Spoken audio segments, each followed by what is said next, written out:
This video is going to be more of a personal account of breaking a fast because I want to talk about some of the psychological things that I noticed with breaking my fast and just trying to help people out there to consider some things that maybe I didn't consider when I first fasted.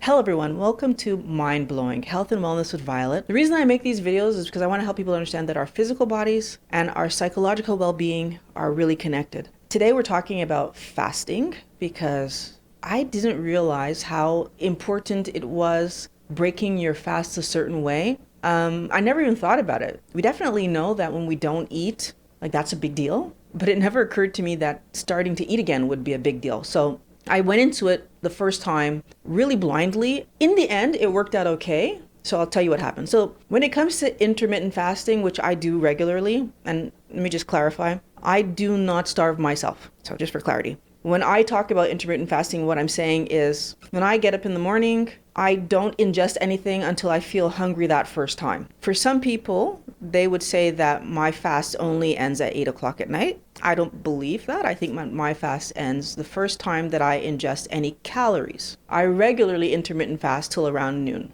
That's the first time I ingest calories. Do I ingest a large enough amount of calories to get my entire system flowing? No, I ingest just fats. And that would be in my coffee if I feel hungry. But I do recognize that there's calories in that, so to me, I've broken my fast there. I do not ingest solid food most days until my supper time. This is my first thing I'm saying, is that I do one meal a day, and throughout my process of doing one meal a day, I never considered when reintroducing food what it would mean. And to me, I still don't, because I feel like one meal a day, you eat your meal and you move on. I don't think your system has been empty long enough for it to matter, at least not my system. I know there's some people that would reintroduce food even in a one meal a day scenario with apple cider vinegar first and I don't do that. But then we go forward to, okay, what happens when I pass 24 hours? The first time that I did a 48-hour fast, now when I did a 48-hour fast, again, let's keep in mind, I'm doing a food fast. So I'm still allowing myself to drink liquids, and those liquids for the 48-hour fast in the beginning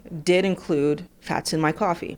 Again, on some level, I wasn't considering it a full-fledged fast, but I was giving my intestinal system, I was giving myself a break. And when I did that 48-hour fast, it never occurred to me that I should be careful reintroducing solid foods. So I didn't. I just had my meal. So I've never experienced any negative repercussion from fasting for more than 24, 48 hours and then reintroducing a meal and just eating. So that being said, when I started to do a lot of research on doing a longer fast, because I wasn't going to just do that, hop in. And the reason that I did the 48-hour fast, just for clarity, is because the one meal a day was going so simple. I was just curious, could I do a 48? Again, not much research, I just did it. But when I was going to do a week-long fast, which was my next idea, could I make it a week? Then I decided to do some research and find out, how do you do this? And that's when I started to notice people talking about the idea that when you're going to refeed, there's a way to do it. So my understanding of a refeed is that your pH in your stomach will sometimes diminish, so you'll be less acidic if you haven't been eating.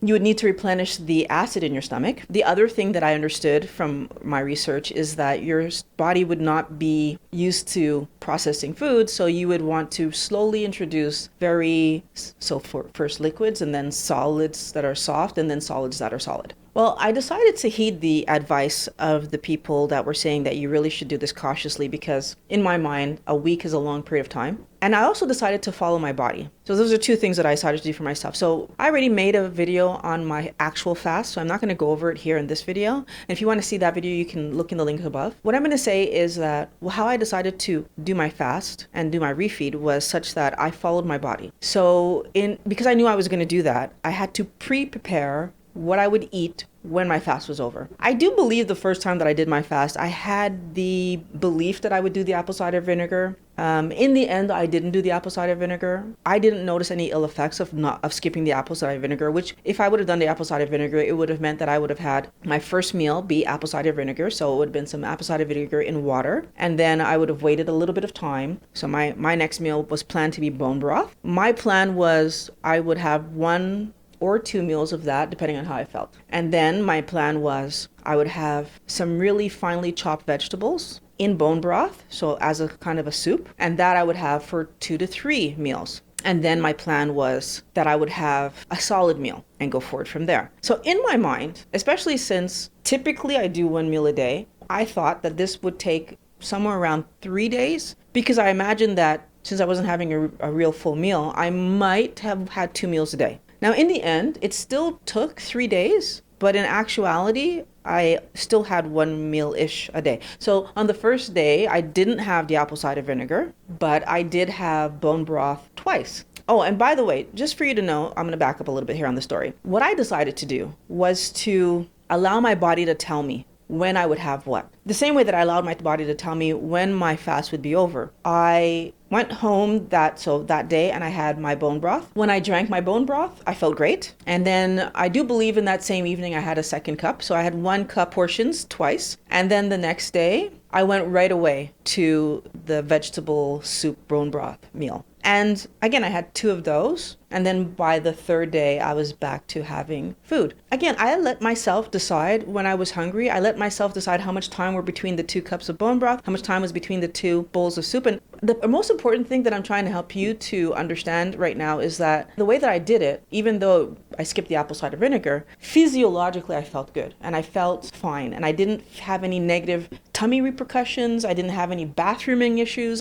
So when you're doing this, because we are all different, when you're doing this, I also suggest do your research. Find out what people suggest. Make sure that you do the things that help you to feel healthy. So make sure that however you do your fast, first of all, that you take into account that when your body tells you to stop, you should stop. But the other thing is make sure that when you do your refeed, that you refeed in a way that allows your body to assimilate the food and have the least possible repercussions on your digestive tract. Because the whole point of giving your digestive tract a chance to rest is also the reparative and restorative part of it, right? Like the whole reason to do fasting to begin with is that while your body isn't processing food, it can heal a bunch of metabolic issues. And so we don't want to stress our bodies. We want to give them a break, and then we want to refeed them properly so that there's no stress there. I feel like that was complicated for no reason. But anyway, I really hope this video has been helpful. I want to thank you for watching Mind Blowing Health and Wellness with Violet. I will talk to you in the next video.